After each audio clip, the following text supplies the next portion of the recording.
नमस्कार मेरी प्यारी बच्चों, स्वागत है आप सभी का आपके अपने YouTube channel the PCM vision में। प्यारी बच्चों, आज की इस वीडियो में हम लोग क्लास 10 सामाजिक विज्ञान यानी कि सोशल साइंस के मॉडल प्रश्न पत्र सेट 3 का कंप्लीट सॉल्यूशन देखने वाले हैं। और इसमें जितना भी आपका 40 क्वेश्चन दिया गया है ये आप सभी के बोर्ड एग्जाम की दृष्टि से काफ़ी ज़्यादा इंपॉर्टेंट है, काफ़ी वीवीआई क्वेश्चन दिया गया है। तो वीडियो पर आप लोग अंत तक बने रहें और चैनल पर पहली बार आए हैं तो चैनल को सब्सक्राइब जरूर कीजिएगा, क्योंकि आप लोग क्लास 10 बोर्ड एग्जाम की तैयारी इस चैनल के माध्यम से बहुत ही बेहतरीन तरीके से कर सकते हैं। तो चलिए शुरू करते हैं और देख लेते हैं एक एक करके पूरे 40 प्रश्नों को। तो देखिए, पहला क्वेश्चन है आपका कि वियना कांग्रेस 1815 की मेजबानी किसने किया था, यानी कि वियना सम्मेलन की मेजबानी किसने किया था? तो डायूक मेटरनिख ने किया था। ऑप्शन नंबर ए इसका करेक्ट आंसर होगा। उसके बाद देखिए, अगला क्वेश्चन है कि जालियांवाला बाग हत्याकांड की घटना कब हुई?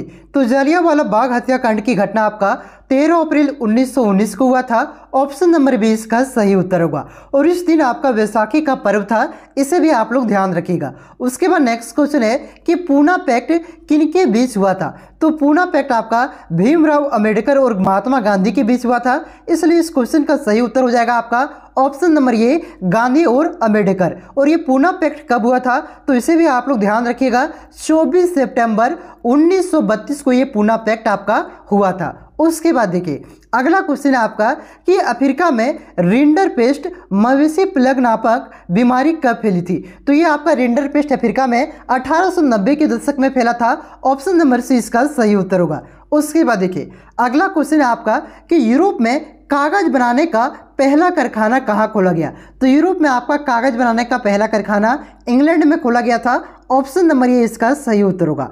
उसके बाद देखिए, नेक्स्ट क्वेश्चन है आपका कि वृहत उत्पादन की नीति अपनाई थी। तो वृहत उत्पादन की नीति किसने अपनाया था? तो हेनरी फोर्ड ने अपनाया था।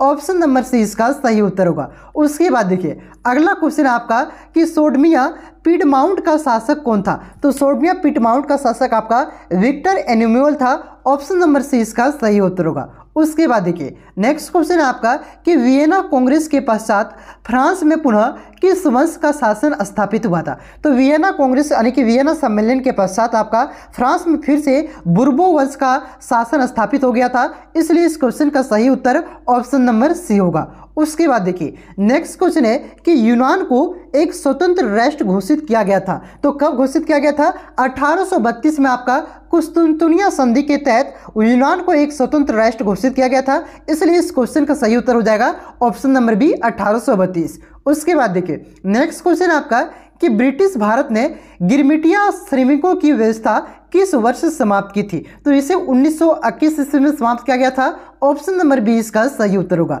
उसके बाद देखिए, अगला क्वेश्चन है आपका कि पंजाब के भूमि निम्नीकरण के प्रमुख कारण क्या है? तो पंजाब में भूमि निम्नीकरण का मुख्य कारण है आपका अति सिंचाई। क्या? अति सिंचाई से वहां की मिट्टी कट जाती है, इस वजह से इस क्वेश्चन का right answer option number C हो जाएगा। अति सिंचाई पंजाब में भूमि निम्नीकरण का मुख्य कारण है, प्रमुख कारण है। उसके बाद देखिए, नेक्स्ट क्वेश्चन है कि राष्ट्रीय वन नीति के अंतर्गत कितना प्रतिशत भौगोलिक वन क्षेत्र वंचित है? तो ये आपका 33% है। ऑप्शन नंबर सी इसका सही उत्तर होगा। उसके बाद देखिए, नेक्स्ट क्वेश्चन है आपका कि कौन सी संस्था पौधों और प्राणियों को विभिन्न श्रेणियों में बांटती है?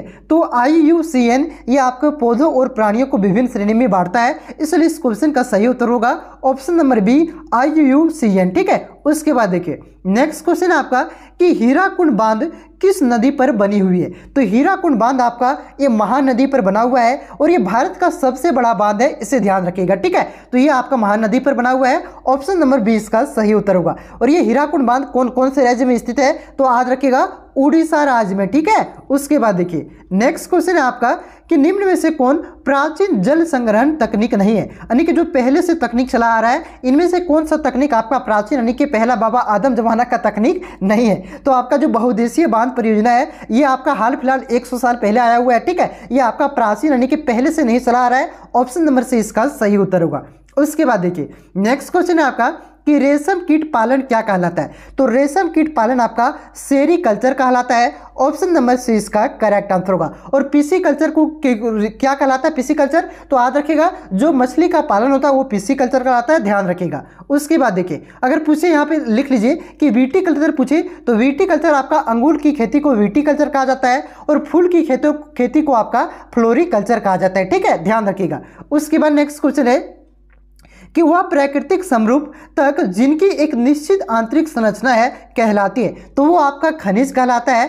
ऑप्शन नंबर ए इसका सही उत्तर होगा। उसके बाद देखिए अगला क्वेश्चन आपका कि वस्त्र चीनी वनस्पति तेल जो कृषि से अपना कच्चा माल तैयार करते हैं कहलाते हैं, तो इसे कहा जाता है आपका कृषि आधारित उद्योग कहा जाता है, ठीक है। जो आपका वस्त्र हो गया, चीनी हो गया, तो वनस्पति तेल जो कृषि से कच्चा माल प्राप्त करते हैं, यानी कि जो सीधा सीधे समझिए जो कृषि से कच्चा माल प्राप्त करते हैं उसको क्या कहा जाता है? वो उसे कृषि आधारित उद्योग कहा जाता है। ऑप्शन नंबर सी इसका सही उत्तर होगा। उसके बाद देखिए अगला क्वेश्चन है आपका कि दो देशों के मध्य व्यापार को क्या कहा जाता है? तो दो देशों के मध्य के व्यापार को आपका अंतर्राष्ट्रीय इंटरनेशनल ट्रेड कहा जाता है, अंतर्राष्ट्रीय व्यापार कहा जाता है। ऑप्शन नंबर 20 का सही उत्तर होगा। उसके बाद देखिए अगला क्वेश्चन है आपका कि भारत का सबसे प्राचीन कृत्रिम बंदरगाह है, तो भारत का सबसे प्राचीन कृत्रिम बंदरगाह आपका चेन्नई पत्तन है। ऑप्शन नंबर 20 का करेक्ट आंसर होगा। उसके बाद देखिए नेक्स्ट क्वेश्चन है कि 1970 से 1993 के बीच बेल्जियम के संविधान में कितने बार संशोधन किया गया?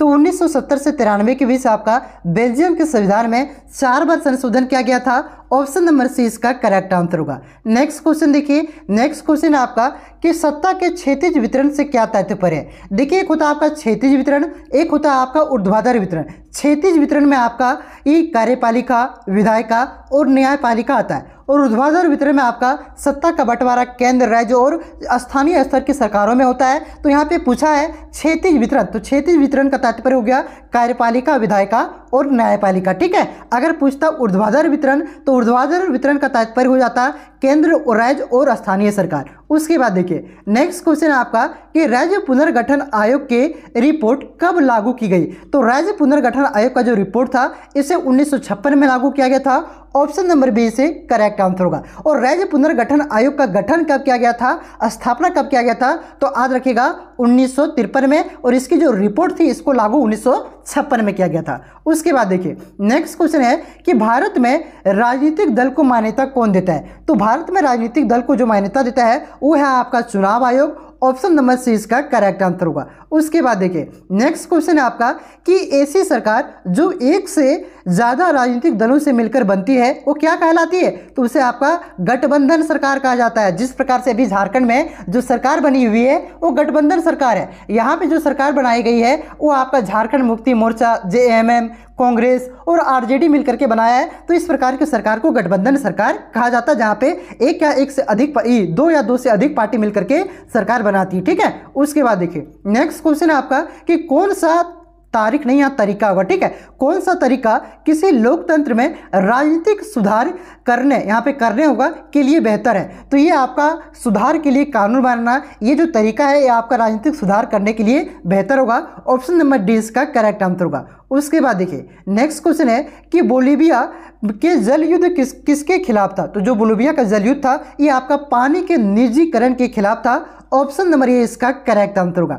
उसके बाद देखिए नेक्स्ट क्वेश्चन है आपका कि लोकतांत्रिक सरकार होती है, तो जो लोकतांत्रिक सरकार होती है वो उत्तरदायी सरकार होता है, जिम्मेवार सरकार होता है और एक वैध सरकार होता है, क्योंकि यह जनता के द्वारा चुना जाता है, ठीक है। तो इस क्वेश्चन का राइट आंसर हो जाएगा ऑप्शन नंबर डी, यानी कि उपयुक्त सभी इसका सही आंसर होगा, ये सभी सही उत्तर होगा। उसके बाद देखिए अगला क्वेश्चन है आपका कि केंद्र और राज्य के बीच होने वाले विवादों का निपटारा कौन करता है? तो मानकर चलिए अगर केंद्र सरकार और राज्य सरकार के बीच किसी भी प्रकार का विवाद हो जाएगा तो इसके निपटारा कौन करेगा? तो इसके निपटारा आपका सुप्रीम कोर्ट करता है, यानी कि न्यायपालिका। ऑप्शन नंबर डी इसका सही उत्तर होगा। उसके बाद देखिए अगला क्वेश्चन है आपका कि भारतीय संविधान में अनुसूचित भाषाओं की संख्या कितनी है? तो भारतीय संविधान के 8वीं अनुसूची में आपका 22 भाषाओं का उल्लेख है। ऑप्शन नंबर ये इसका करेक्ट आंसर होगा। 22 अनुसूचित भाषाओं की संख्या है, ठीक है। अब पहले आपका 14 था, लेकिन बाद में यह बढ़कर के भी वर्तमान में आपका 22 हो गया है, तो 22 इसका करेक्ट आंसर होगा। उसके बाद देखिए अगला क्वेश्चन है आपका कि नेपाल में सन 2006 के अप्रैल माह में आंदोलन का क्या कारण था। तो नेपाल में जो आपका 2006 में अप्रैल माह में जो आपका आंदोलन हुआ था, इसका मुख्य कारण था कि वहाँ की जो जनता थी वो उस देश में आपका लोकतंत्र की स्थापना करना चाहता था। इस वजह से वहाँ पे यह आंदोलन किया गया था। तो इस क्वेश्चन का सही उत्तर हो जाएगा ऑप्शन नंबर सी, लोकतंत्र को स्थापित करने के लिए। उसके बाद देखिए अगला क्वेश्चन है आपका कि एक उद्योगपति के लिए विकासात्मक लक्ष्य क्या हो सकता है। तो एक उद्योगपति के लिए आपका विकासात्मक लक्ष्य आपका अधिक बिजली प्राप्त करना हो सकता है। ऑप्शन नंबर सी इसका सही उत्तर हो जाएगा। उसके बाद देखिए अगला क्वेश्चन है कि सामान्यतः किसी देश का विकास किस आधार पर निर्धारित किया जाता है। तो किसी भी देश का जो विकास है ये आपका प्रति व्यक्ति आय, उस देश में लोगों की स्वास्थ्य स्थिति, उस देश की साक्षरता दर, इन सभी को ध्यान में रख करके निर्धारित किया जाता है। तो ऑप्शन नंबर डी इसका करेक्ट आंसर होगा इनमें से सभी। उसके बाद देखिए अगला क्वेश्चन है आपका कि प्राकृतिक उत्पादों को विनिमय के माध्यम से उपयोगी वस्तुओं में बदलना किस क्षेत्र के अंतर्गत आता है। यानी कि जो आपका प्राकृतिक वस्तु है उसका विनिर्माण किया जाता है। तो विनिर्माण आपका कौन से क्षेत्र में आता है। तो ये आता है आपका द्वितीयक क्षेत्र में। ठीक है, द्वितीयक क्षेत्र के अंतर्गत ये आपका आता है। ऑप्शन नंबर बी इसका करेक्ट आंसर होगा। मान के चलते कोई भी प्राकृतिक वस्तु, मान के चलिए हम लोग यहाँ पे गेहूं का उत्पादन किया, तो गेहूं आपका प्राकृतिक वस्तु हो गया। तो गेहूं का हम लोग क्या करेंगे, उपयोगी वस्तु में बदलेंगे। जैसे आपका आटा में बदलेंगे, मैदा में बदलेंगे। तो ये आटा और मैदा बनाना आपका कौन सा क्षेत्र के अंतर्गत आएगा। तो ये आपका द्वितीय क्षेत्र के अंतर्गत आएगा। समझ गए ना। चलिए आते हैं अगले क्वेश्चन की ओर। अगला क्वेश्चन है आपका कि जीडीपी का मतलब क्या है। तो जीडीपी का फुल फॉर्म होता है ग्रोस डोमेस्टिक प्रोडक्ट, जिसका हिंदी मीनिंग होता है आपका सकल घरेलू उत्पाद, और यही आपका जीडीपी का मतलब है। ऑप्शन नंबर बी इसका करेक्ट आंसर होगा। उसके बाद देखिए अगला क्वेश्चन है कि मुद्रा के निम्नलिखित में से क्या कार्य है। यहाँ पे मृदा लिख दिया है तो सुधार लीजिएगा, मुद्रा होगा। ठीक है, मुद्रा के निम्नलिखित में से क्या कार्य है। तो मुद्रा का कार्य आपका है, पहला ऑप्शन देखिए इसका कि विनिमय भुगतान का माध्यम है। हाँ जी, ये भी कार्य है। दूसरा आपका मूल्य का मापक, ये भी कार्य है। तीसरा ऑप्शन आपका विलोसत भुगतान का मान। तो ये तीनों कार्य है मुद्रा का, इसलिए इस क्वेश्चन का सही उत्तर हो जाएगा ऑप्शन नंबर डी, उपयुक्त सभी। उसके बाद देखिए अगला क्वेश्चन है आपका कि आय और उपभोग का अंतर कहलाता है। तो आय और उपभोग का अंतर क्या कहलाता है, बचत कहलाता है। ऑप्शन नंबर ए इसका करेक्ट आंसर होगा। उसके बाद देखिए नेक्स्ट क्वेश्चन आपका कि विश्व व्यापार संगठन, जिसे WTO यानी कि वर्ल्ड ट्रेड ऑर्गेनाइजेशन कहा जाता है, कि प्रमुख कार्य हैं। तो इसके क्या क्या कार्य हैं। देखिए ऑप्शन पहला है कि विश्व व्यापार को बढ़ावा देना, ये भी कार्य है। ऑप्शन बी में है आपका विश्व व्यापार संबंधित नियमों को बनाना, ये भी इसका कार्य है। तीसरा कार्य इसके यहाँ पे देखिए ऑप्शन दिया गया है कि विदेशी निवेश में उदारीकरण का समर्थन करना। तो ये तीनों कार्य है आपका WTO यानी कि वर्ल्ड ट्रेड ऑर्गेनाइजेशन, विश्व व्यापार संगठन का, इसलिए इस क्वेश्चन का सही उत्तर उपयुक्त में से सभी हो जाएगा। उसके बाद देखिए नेक्स्ट क्वेश्चन है आपका कि वह संगठन जो अंतर्राष्ट्रीय स्तर पर उत्पादों का मानक तय करता है। तो वे कौन उत्पादकों का मानक तय करता है। तो ये आपका ISO करता है। ऑप्शन नंबर सी इसका करेक्ट आंसर होगा। ISI नहीं है, ISI आपका पाकिस्तान का खुफिया एजेंसी है। ठीक है, ISO क्या करता है, अंतर्राष्ट्रीय स्तर पर उत्पादों का मानक तय करता है। ठीक है, उसके बाद देखिए अगला क्वेश्चन है कि शब्द खरीदते समय हमें कौन सा निशान देखना चाहिए। यहाँ पे शब्द नहीं होगा, यहाँ पे होगा सामग्री खरीदते, यानी कि खाद्य पदार्थ जो खरीदते हैं उसे खरीदते समय हमें कौन सा निशान देखना चाहिए। तो एक मार्क देखना चाहिए। ठीक है,